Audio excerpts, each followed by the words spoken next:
My name's Mick. I've got a renovation and kitchen remodeling company. Great. What kind of state were your ads in before you came to the workshop? We weren't running any ads at all, so we're pretty old school word of mouth, and we just knew this is the right steps to take moving forward.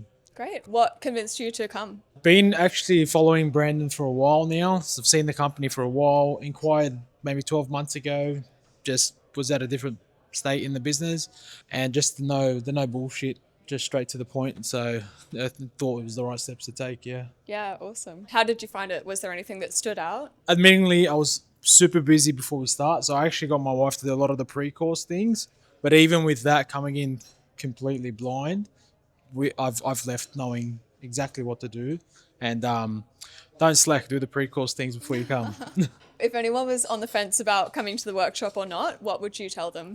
If you value your business, if you want to see growth, if you're already spending a ton of money with other people doing things, just this will teach you exactly what to do. And it's not the way of the future; it's just the way business should be carried out now.